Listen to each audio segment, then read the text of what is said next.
আছিস? তোকে বারবার বলেছি না চাই আমার চিনি দিবি না। ম্যাডাম আপনি তো ভালোভাবে বলতে পারতেন, এই গরম চাটা আমার মুখে ছুঁড়ে কেন মারলেন? তোকে আমি কতবার বলবো, একটা কথা বারবার বলতে না একদম ভালো লাগে না। ধর যা, চাটা আবার করে নিয়ে আয় যা।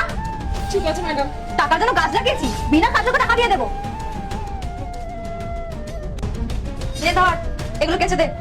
কিন্তু ম্যাডাম এগুলো তো আমি কালই কেচে দিয়েছিলাম। কাল কাজকে তো কি হয়েছে? আর কেচে দিয়েছিস তুই ওয়াশিং মেশিনে, হাত দিয়ে তো কাচিস নি। এগুলো ঠিক করে পরিষ্কার হয়নি, আমি দেখেছি। আজকে ভালো করে হাত দিয়ে পরিষ্কার করে কাজ, আর যেন পরিষ্কার হয়।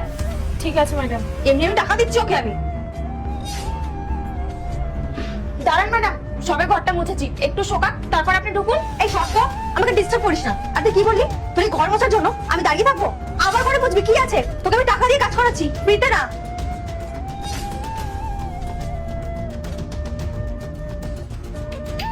মন্দিরা এনে এই টাকাটা রাখ। নানা সাহেব, এতগুলো টাকার আমার কোনো প্রয়োজন নেই। আর এই টাকাটা তুই আল্লাহর নামটি দেখে যে এড়িয়ে যাবে তার মনের ইচ্ছা কখনোই পূরণ হবে না। তাই আল্লাহর এই নামটির জন্য একটি লাইক এবং সাবস্ক্রাইব করে যাও। রাখ, এই টাকার যোগ্য তুই। রাহুল, তুমি মন্দিরাকে এতগুলো টাকা কেন দিচ্ছ? শ্রুতি তুমি ঠিক আছো? তোমার শরীর ঠিক আছে এখন? সেটা পরের কথা, আগে তুমি বলো ওকে এতগুলো টাকা কেন দিলে তুমি? শ্রুতি ওই টাকাটা আমি ওকে খুশি হয়ে দিয়েছি, তুমি ওকে কিছু বলো না। খুশি হয়ে দিয়েছি মানে? তোমার কি টাকা বেশি হয়ে গেছে?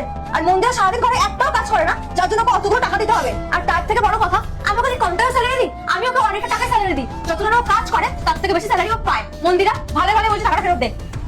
এক মিনিট, আমি জানি ভালো মতো তুমি মন্দিরাকে দিয়ে কত কাজ করাও, আর তুমি এটা ভুলে যাও না আজকে তুমি সুস্থ হয়ে বসে আছো না শুধুমাত্র ওর জন্য। মানে তুমি কি বলছো এসব? মানে বলছি শোনো,